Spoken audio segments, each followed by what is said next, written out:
আবাবিল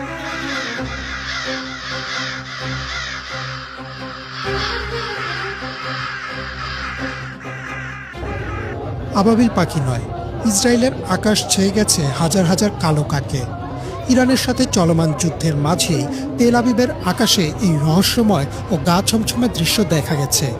কালো কালো কাকের বিশাল ঝাঁক শহরের আকাশ ঢেকে ফেলেছে, যা স্থানীয় বাসিন্দা এবং নেট দুনিয়ায় ব্যাপক চাঞ্চল্যের সৃষ্টি করেছে। বর্তমান যুদ্ধ পরিস্থিতির কারণে অনেকেই এই ঘটনাকে কোনো ভয়াবহ বিপদ সংকেত হিসেবে দেখছেন, অনেকে আবার একে তুলনা করছেন কোরআনে বর্ণিত আবাবিল পাখির সাথে। সম্প্রতি সামাজিক মাধ্যমে ছড়িয়ে পড়া বিভিন্ন ভিডিওতে দেখা গেছে তেল আবিবের আকাশ আক্ষরিক অর্থেই কালো হয়ে গেছে। ডেইলি মেইলের প্রতিবেদন অনুযায়ী এই বিশাল কাকের ঝাঁক শহরটির উপর দিয়ে এমনভাবে উঠছিল যেন তারা কোনো কিছুর আগাম বার্তা দিচ্ছে।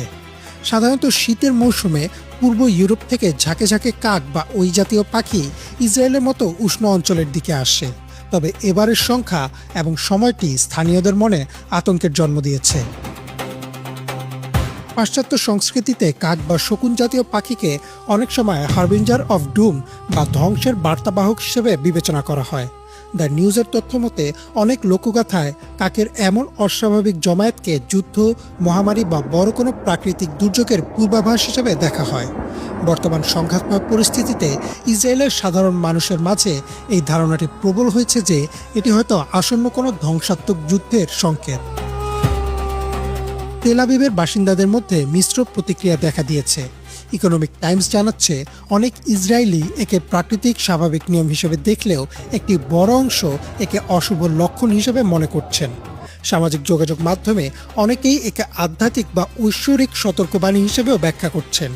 প্রাইম টাইমারের একটি প্রতিবেদনে বলা হয়েছে কিছু মানুষ একে কনস্পিরেসি থিওরি বা ষড়যন্ত্র তত্ত্বের সাথেও মেলাচ্ছেন, যেখানে বলা হচ্ছে পাখিরা হয়তো উন্নত প্রযুক্তির মাধ্যমে আসন্ন কোনো হামলার আঁচ করতে পেরেছে।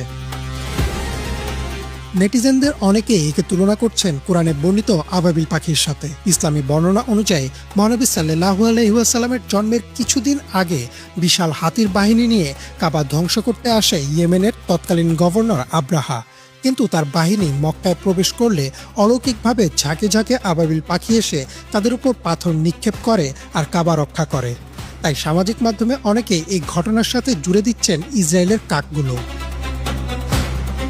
বিশেষজ্ঞদের মতে এটি মূলত পাখিদের একটি স্বাভাবিক আচরণ, যাকে মারমারেশন বলা হয়। খাদ্য এবং নিরাপদ আশ্রয়ের সন্ধানে বা কোনো শিকারী প্রাণীর হাত থেকে বাঁচতে তারা এভাবে দলবদ্ধ হয়ে ওড়ে। এছাড়া শহরের কৃত্রিম আলো ও উত্তাপও অনেক সময় পাখিদের আকৃষ্ট করে। ইরানের চলমান ক্ষেপণাস্ত্র হামলার প্রভাবেও কাকেদের এমন অস্বাভাবিক আচরণ হতে পারে বলে ধারণা করা হচ্ছে।